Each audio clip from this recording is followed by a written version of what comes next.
Welcome to The Advocates. I'm Aaron Dean. President Biden is responding to a new FBI report on the rise in hate crimes across the U.S. More than 11,600 hate crimes have been reported in 2022, which remained steady from the year before. But anti-Semitic hate crimes rose 25% from 2021 to 2022, and anti-queer attacks rose 16%. The FBI says that the majority of those hate crimes were committed against Black people. In a statement, President Biden said that, quote, "The data is a reminder that hate never goes away, it only hides, and any hate crime is a stain on the soul of America." The president also pointed out that hate crimes targeting Asian Americans fell by 38% since his signing of legislation to combat anti-Asian hate.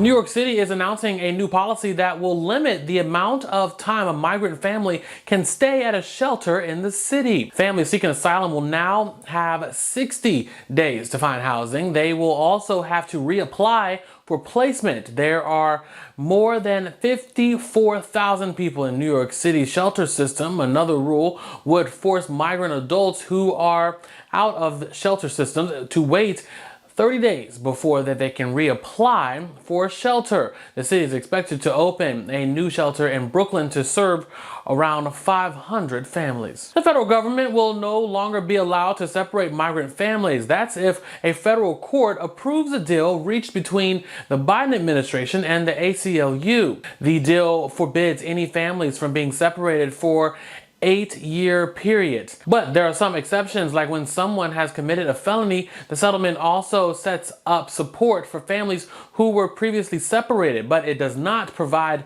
monetary compensation.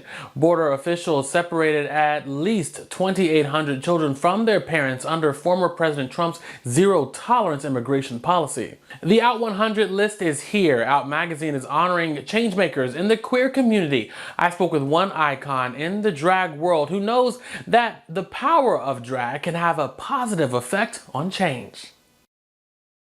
So D'Arcy, as you know, this year's theme is open doors. Tell us a little bit about who inspires you, who keeps you motivated. Oh, well, I mean, there are so many people, and I have a cross section of passions. You know, I'm a playwright, and I'm a filmmaker, I'm a producer, a club owner, entrepreneur. You know, so there's a lot of different people that inspire me in terms of, you know, the drag traditions. I would say Charles Bush is a huge inspiration to me. Also Charles Ludlam in the early days of really being on the forefront of drag and drag theater and drag filmmaking. Both of those performers and artists are huge inspirations to me. You know, there are so many in San Francisco as well that have come before me in terms of community and politics here in San Francisco. So I really am, you know, never had a real drag mother, but there are so many different artists and performers that have been my drag parents. I would say that Matthew Anderson was my biggest inspiration to teaching me how to do makeup. Zaldi was another one that really inspired me when I was cutting my teeth doing drag. So, and Danilo. Well, like I said, this year's theme is open doors. So guess what? You've probably opened doors for people that you don't even know. So who do you hope will step through some of those doors that you've opened up?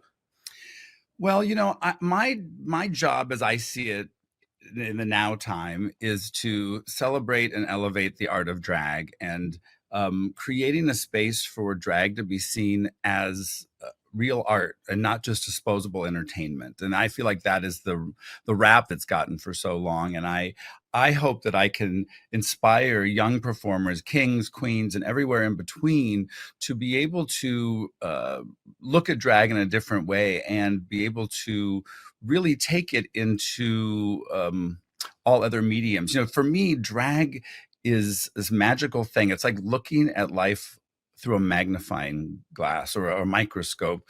You can put it over any medium: dance, theater, filmmaking, live performance. But when you look at something where you think you know what it looks like, when you blow it up, it looks completely different. And I feel like that is the power of drag.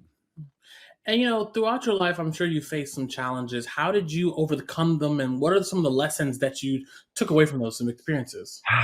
Well, I mean, I would say patience. It's really, really hard, but it took me a long time of having 3 different jobs all the time to be able to have a life where I was able to really focus in on what I wanted to do and have that opportunity. So, it didn't come overnight. I worked on it for years and years. I'm 54 years old, and it took a while. I would also say, be nice. Be Mhm, nice to everyone. You mhm, know, I think it is you do not know who you're talking to when you're out in a crowd. You do not know who you're walking with down the street or sitting next to on a train, because so many doors have opened for me because I was kind and generous to people that I didn't know. And so I think that that is a great lesson.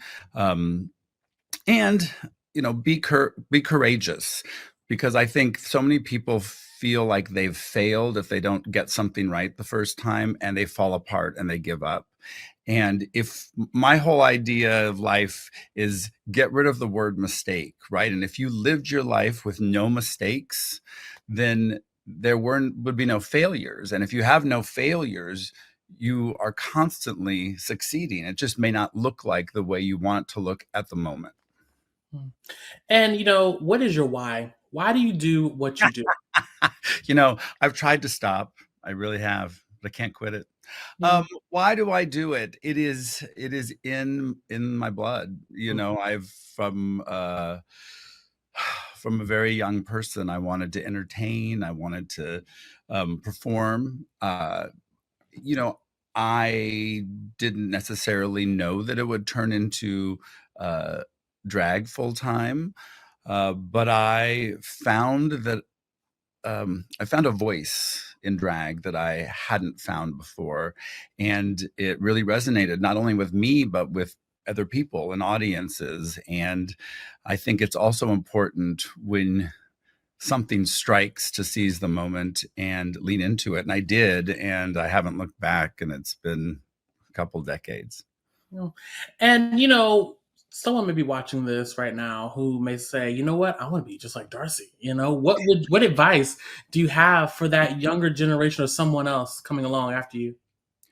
I would say be authentic, because here's the thing: you can look perfect and be perfect, but people want to fall in love with you. That is why we see art. That is why we go have entertainment. It's the little bits of falling in love.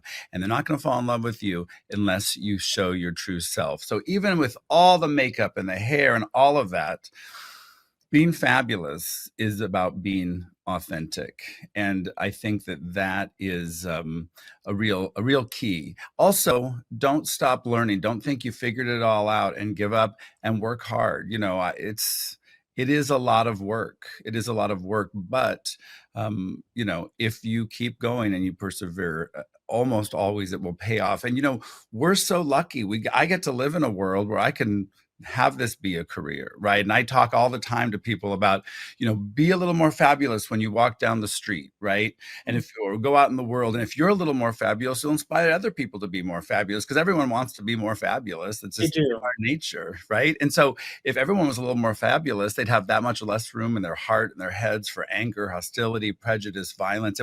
And we change the world just by making our lives more fabulous. And it's easy to say that because I live in such a free space. There are many places in the world where no one has the right? Where people will go their entire lives being persecuted, jailed, killed for being authentic. And so for those people, even more so, we should be living loud, proud, and authentic if we have that opportunity.